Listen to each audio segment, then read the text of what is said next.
Hello and welcome to my PlatformCon talk about why platform engineering is not about platforms. My name is Stephenson and I'm CTO and co-founder at Humanitech. So let's start off with a question. What actually is platform engineering? Our wonderful website, platformengineering.org, gives us this definition, which is not in itself bad, but it is a bit self-referential. The second paragraph basically says that platform engineering is about building internal development platforms. So maybe we can do something better. Before we get into the details, let's take a step back and think about where software engineering has come and where it is today. I think that software engineering is actually still in the master craftsman phase. What do I mean by that? Well, master craftsmen and craftswomen are experts at everything required to produce a finished product. For example, a master carpenter will be able to go from a felled tree to finished chair or table on his or her own. In addition, they'll be able to have a deep knowledge of how the tree grows, what conditions favor different properties of the wood, for example, and they'll also be able to use and maintain a vast range of hand and power tools, from chisels and planes to lathes and bandsaws.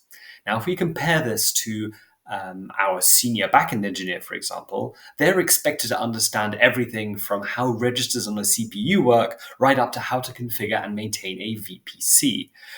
They're expected to be able to tackle challenges such as optimizing low-level algorithms, building containers, defining CI/CD pipelines, writing terraforms, and configuring and working with monitoring and observability tools. This is a large range of things and is pretty much a description of the kind of space that a master craftsman would be working in. Now, outside of the software engineering industry, other industries have adopted a form of commodification in order to reduce costs. You find in other industries the existence of a master craftsman is quite rare. Almost everyone reduces costs by scaling, increasing quality through commodification and standardization. This generally results in more efficiency. This is illustrated by Andy George on his YouTube channel, How to Make Everything.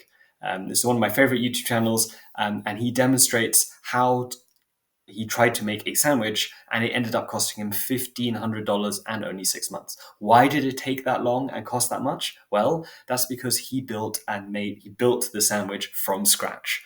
That is, he took the raw materials from growing his own wheat and then milling it to make flour, for example, or how to create his own oil as part of the process for making his mayonnaise. And this is why it cost so much and took so long. As you can see, there are lots of components to a sandwich, and we think of those things today as kind of commodities. These are things that we can go and buy in the shop. These are things that we can just go and source ourselves. You don't have to go and bake your own bread. You can go and buy the bread in the shop. You do not have to make your own cheese. You can go and buy that in a shop. And in fact, it turns out that you can go into any supermarket today and probably buy yourself a chicken sandwich for a few dollars. In fact, in the UK, you can right now buy a chicken salad sandwich for £2.60. So commodification makes sense, and we have an intuitive understanding of what a commodity is. But what actually is a commodity? So in economics, there is a very formal definition of what a commodity is.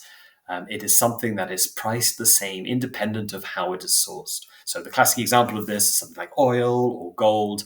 So if I have some gold, I can sell it at the market rate for gold to you, and it doesn't matter where this gold came from because it is gold. Gold is gold is gold. It doesn't matter where it came from or what the purpose or use of this gold is. In practice, this is a very academic and not particularly useful definition. So we tend to make it a little bit broader. And so we can say in practice, commodities are things that are broadly interchangeable, and we'll use this definition going on. The other thing to point out is that commodities are not just physical goods. You can also have commodity services. So an example of a commodity service might be something like electricity or internet access or maybe an electronic payment. So let's go through and figure out what some examples of commodities are. So let's start off with raw materials. So we've just talked about gold as an example. So a raw material like metal might be a primary commodity. You can then have secondary commodities, which are things like parts. So screws are a great example. If I have an M5 screw that's 30 millimeters long, I can go and source that M5 screw from multiple people in multiple places. Those will all be broadly interchangeable. And unless I'm doing something very sophisticated, like I have very high tolerances or very unique environments I'm using the screw in, most screws will probably be fine for the job that I'm trying to do. We can also go all the way up to tertiary and kind of finished products and consider those as commodities. A great example here is hard drives. So a hard drive basically does the same job. They are now standardized. They fit into your machine in the same way. And give or take some specs, they will pretty much do the job irrelevant of which brand that you end up buying.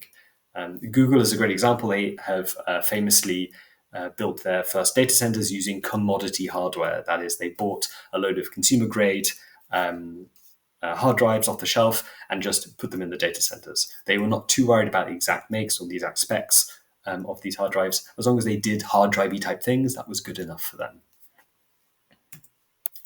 So we've got this idea of commodification, and we know about it in the real world, but are there examples of commodification in software engineering? Well, there are. So in the case of writing software, you've got to run it somewhere. And almost every single cloud provider has, for example, their own Kubernetes service. And there are multiple Kubernetes services, and they all have their own special features and special quirks. But at the end of the day, they're all pretty much just Kubernetes. As a developer, I'm probably not too interested in all of the details of actually how these Kubernetes services function and what their special features to me. To me, a Kubernetes API is a Kubernetes API. And so therefore, I'm actually only really worried about the Kubernetesness and not about the exact service that I'm running on. We could take another example. Let's say that I am trying to use a Postgres database. I could use a service like Ivan, which is a database as a service provider. I could also use the database as a service from my cloud provider, for example, Google Cloud SQL, or I could host it in my own VM or in Kubernetes or something like that. All of these things will give me Postgres. They all have different trade-offs, different costs, different values and features that they support. But at the end of the day, as far as my particular application is concerned, it is just Postgres, right? My Postgres client is not going to care if I'm talking to Ivan, Google, or an in-cluster database. So once again, we've kind of commodified this into just a Postgres service. And this is actually a larger example of something which has been becoming more important recently, which is the idea of commodification of the cloud. And the basic idea about this is that as we commodify these things, we make things easier for us to build. So as a software engineer, I don't need to worry too much about the specifics of each cloud. I can just take commodity components and build my software solution. And that makes me as a software developer or a software architect more effective. So if it's all about supplying commodity components, why do we spend so much time and effort talking about platforms? Well, let's start by defining what a platform is. So traditionally, it's some kind of raised surface that you can stand or build on. That is to say, it gives me some height over something. That's obviously quite niche and not particularly useful in our broad terms of platforms. So we, as always in engineering, expand the definition, and we have something like platforms are things that we can rely on to achieve something. Let's take a look at some things in our everyday lives that fit this description, and so we might class as platforms. So if I drive an internal combustion engine car, I can rely on the global network of petrol stations to make sure I don't run out of petrol. I can just drive when my car's warning light comes on. I can find the nearest petrol station. When I get there, there'll be the correct fuel in a pump that fits into my car. So that is a commodity, and I will be able to fuel up. Compare this to an electric car. In an electric car, I might not be able to find electric charging points everywhere. The network is not well developed. I'll have to think about the route I take. I might have to take a different route in order to go via a charging point. This is cognitive load. That means that my journey will also take longer. Do these sound like familiar problems to kind of a platform engineering mindset? Maybe. Another example of a platform could be electronic payments. Definitely in Europe, with the exception of possibly of Berlin, Germany, I can go to any shop and pay with a card or with my phone.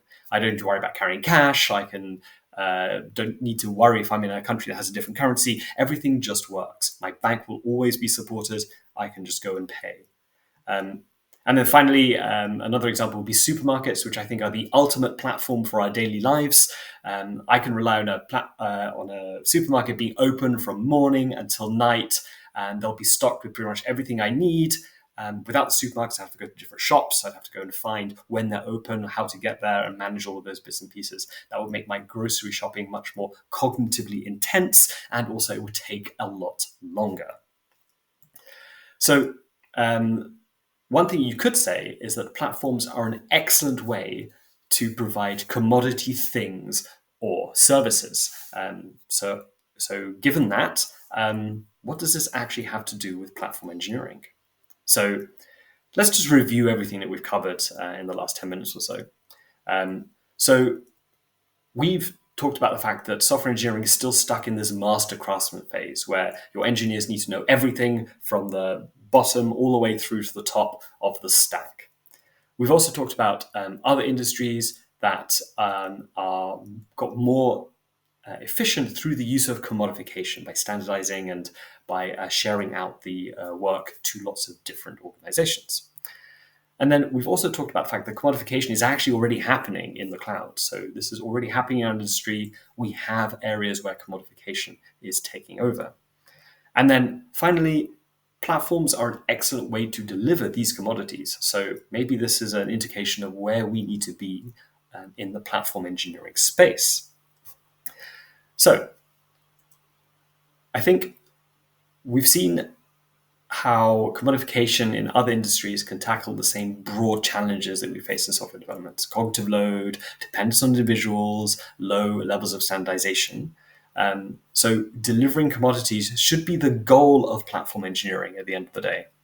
And it should just be the case that platforms are how we do this rather than the goal of what we're trying to achieve. And I think this is really important because this framing also gives us an opportunity to understand what makes platform engineering different from DevOps. So DevOps is about integrating development and operations teams through automation and shared ownership. It is focused on elevating and optimizing existing development practices. Now, you compare that to platform engineering, where we're seeking to commodify a lot of these areas of shared ownership and then build on what DevOps already provides. So I think this gives you a way of thinking about the differences between DevOps and platform engineering, and that might make those conversations a bit easier. And I would just like to leave you with a bit of a thought, and the thought is that platforms are to platform engineering as wood is to woodworking. So sure, you can, woodworking involves building skills to work with wood, but the outcome of woodworking is usually building something physical, which is like a chair, a cabinet, or an ornament or something. Similarly, the skills we need as platform engineers involve building platforms, but the point is not to build the platforms. The point is to deliver commodity components and services to our developers. Thank you very much for listening to my talk.